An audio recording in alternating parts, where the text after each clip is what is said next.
L'implant Nevo de Thomen Medical se caractérise par une partie coronaire cylindrique dotée d'un col usiné et un corps central conique innovant dans la zone apicale. Le contour extérieur de Nevo est cylindrique sur la majeure partie du corps de l'implant, ce qui lui confère une forme cylindro-conique très équilibrée. Ces caractéristiques en font un implant dentaire universel qui peut être utilisé pour toutes les densités osseuses. L'apex conique a été particulièrement conçu pour améliorer la stabilité dans des situations cliniquement exigeantes telles que les alvéoles d'extraction ou l'os de faible densité. Les implants Nevo sont définis par la dimension de leur plateforme qui renvoie à la connexion implant-pilier. Chaque diamètre de plateforme a un code couleur pour une identification facile. Les implants Nevo sont disponibles en dimension de plateforme 3.5, 4.0, 4.5 et 5.0. La hauteur de colle indiquée correspond à la hauteur de la partie usinée de l'implant. Les implants Nevo sont proposés avec les hauteurs de colle minimisées collar, MC, regular collar, RC, et long collar, LC.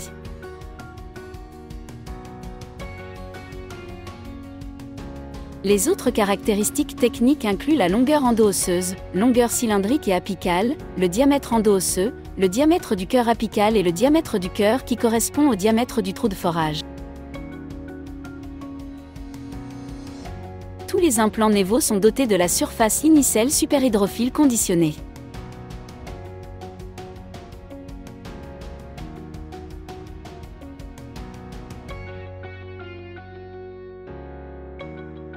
La même trousse de chirurgie peut être utilisée pour les implants Nevo, éléments et contacts.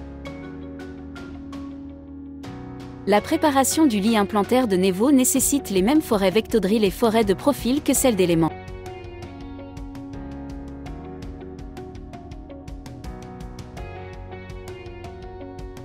Les instructions de forage suivantes illustrent la mise en place de différents implants Nevo avec une dimension de plateforme 4.0 et une longueur endo-osseuse de 11 mm.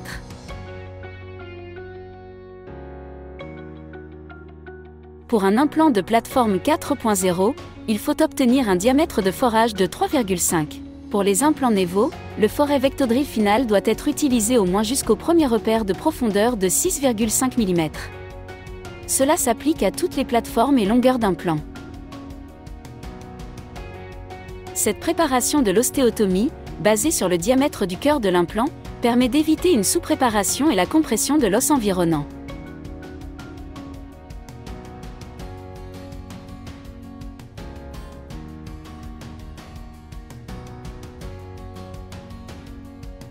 Pour un implant en position supracrestale d'une longueur endo-osseuse de 11 mm, il faut forer à une profondeur de 11 mm. Utilisez la jauge de profondeur correspondante après le forage pour confirmer la profondeur de forage.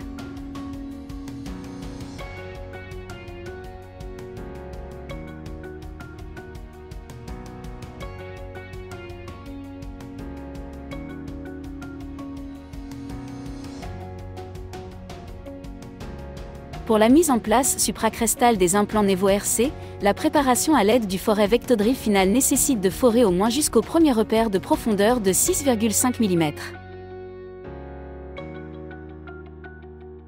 Notez que pour les implants Nevo, la jauge de profondeur finale ne peut pas être utilisée pour confirmer la profondeur de forage finale, mais seulement pour confirmer l'axe de forage.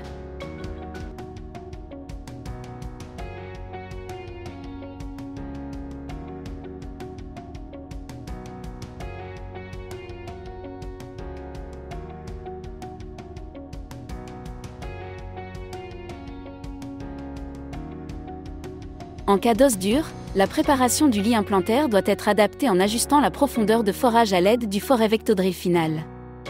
Le site implantaire peut être préparé jusqu'à la longueur endo-osseuse finale. Le lit implantaire à extension apicale permet de réduire le couple d'insertion dans l'os dur.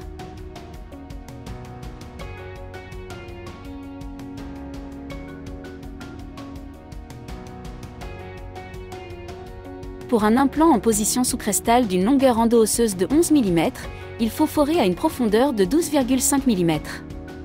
Cela garantit un espace suffisant pour insérer le col usiné de l'implant dans l'os. Suivre les étapes de forage requises. Pour la mise en place sous crestal d'un implant Nevo RC, la préparation à l'aide du foret Vectodrill final nécessite de forer au moins jusqu'au repère de profondeur de 8 mm.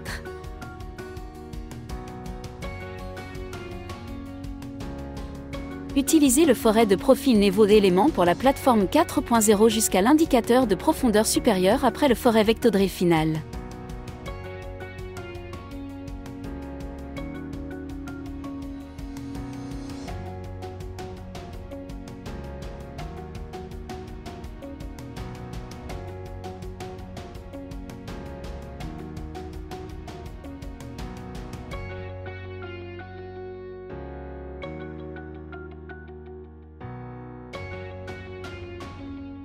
Les implants MC sont conçus pour un positionnement juxtacrestal. Leur hauteur de colle est calculée comme faisant partie de leur longueur endo-osseuse. Commencez par utiliser le foret pilote Vectodrill. Pour un implant MC en position juxtacrestale d'une longueur endo-osseuse de 11 mm, il faut forer à une profondeur de 11 mm.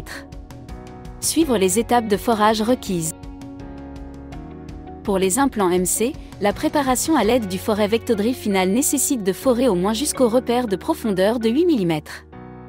De plus, utilisez le foret de profil Nevo élément jusqu'à l'indicateur de profondeur supérieure après le foret Vectodrill final.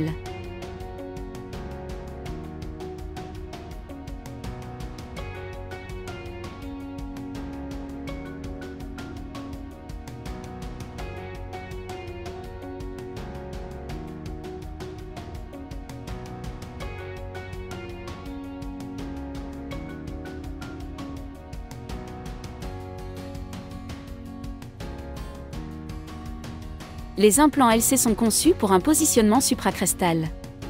Commencez par utiliser le foret pilote Vectodrill. Pour un implant Nevo LC d'une longueur endo-osseuse de 11 mm, il faut forer à une profondeur de 11 mm. Suivre les étapes de forage requises.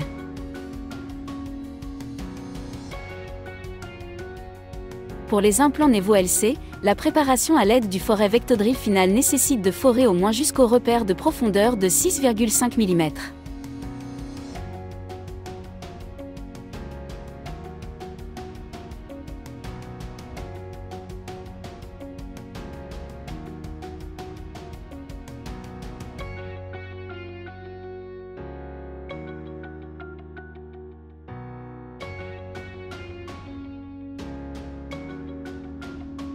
Pour insérer la vis de cicatrisation, tournez le couvercle du boîtier appliqué et engagez la vis de cicatrisation à l'aide d'un tournevis mono. S'assurer que l'intérieur de l'implant est propre et exempt de sang pour permettre une fermeture correcte. Vissez la vis de cicatrisation à la main jusqu'à toucher légèrement l'épaulement de l'implant. Pour le vissage final, utilisez la clé à cliquet mono avec le couple maximal indiqué de 10 Nm/cm. Outre la vis de cicatrisation, Tomen Medical propose également différents types de façonneurs gingivaux et une large gamme de solutions de piliers temporaires et définitifs pour la flexibilité de la restauration. Lors de la mise en place de la vis de cicatrisation, du façonneur gingival ou du pilier provisoire, veillez à obtenir une assise passive du pilier sur l'implant. Dans la majorité des cas, cette assise est déjà obtenue en utilisant le foret de profil. Cependant, un excès d'os autour de l'implant peut encore empêcher physiquement la fermeture hermétique du micro-espace. En cas d'excès d'os, il faut utiliser un profileur d'os avant de placer le pilier.